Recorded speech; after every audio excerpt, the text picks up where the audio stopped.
ಪ್ರಧಾನಮಂತ್ರಿ ಕೌಶಲ್ಯ ಅಭಿವೃದ್ಧಿ ಯೋಜನೆ ಅಡಿ ಕೇಂದ್ರ ಸರ್ಕಾರವು 2015ರಿಂದ 2024ರ ಮಧ್ಯೆ 10,194 ಕೋಟಿ ವೆಚ್ಚ ಮಾಡಿದೆ.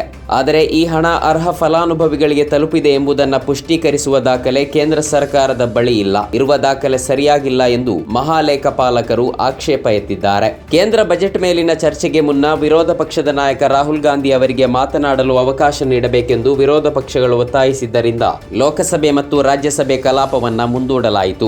ಲೋಕಸಭೆಯಲ್ಲಿ ಸದನದ ಅಧ್ಯಕ್ಷತೆ ವಹಿಸಿದ್ದ ಕೃಷ್ಣ ಪ್ರಸಾದ್ ಟೆನ್ನೇಟಿ ಅವರು ಬಜೆಟ್ ಮೇಲಿನ ಚರ್ಚೆ ಆರಂಭಿಸುವಂತೆ ಕಾಂಗ್ರೆಸ್ ಸಂಸದ ಶಶಿ ತರೂರ್ ಅವರಿಗೆ ಸೂಚಿಸುತ್ತಿದ್ದಂತೆ ವಿಪಕ್ಷ ನಾಯಕರು ಮೊದಲು ರಾಹುಲ್ ಗಾಂಧಿಗೆ ಮಾತನಾಡಲು ಅವಕಾಶ ನೀಡಬೇಕೆಂದು ಒತ್ತಾಯಿಸಿದ್ದಾರೆ. ಭಾರತ ಮತ್ತು ಅಮೆರಿಕ ನಡುವಿನ ವ್ಯಾಪಾರ ಒಪ್ಪಂದಕ್ಕೆ ಒಪ್ಪಿಗೆ ಸೂಚಿಸುವ ಮೂಲಕ ಪ್ರಧಾನಿ ನರೇಂದ್ರ ಮೋದಿ ಅವರು ಅಮೆರಿಕಕ್ಕೆ ಸಂಪೂರ್ಣ ಶರಣಾಗಿದ್ದಾರೆ ಎಂದು ಮುಖ್ಯಮಂತ್ರಿ ಸಿದ್ದರಾಮಯ್ಯ ಆಕ್ರೋಶ ಹೊರಹಾಕಿದ್ದಾರೆ. ಭಾರತ ಅಮೆರಿಕ ವ್ಯಾಪಾರ ಒಪ್ಪಂದ ಕುರಿತು ಎಕ್ಸ್ನಲ್ಲಿ ಸುದೀರ್ಘ ಪೋಸ್ಟ್ ಹಂಚಿಕೊಂಡಿರುವ ಅವರು ಮುಂದಿನ ದಿನಗಳಲ್ಲಿ ಈ ಒಪ್ಪಂದ 140 ಕೋಟಿ ಭಾರತೀಯರಿಗೆ, ಅದರಲ್ಲಿಯೂ ಮುಖ್ಯವಾಗಿ ದೇಶದ 72 ಕೋಟಿ ರೈತರ ಪಾಲಿಗೆ ಮರಣ ಶಾಸನ ಆಗಲಿದೆ ಎಂದು ಗುಡುಗಿದ್ದಾರೆ.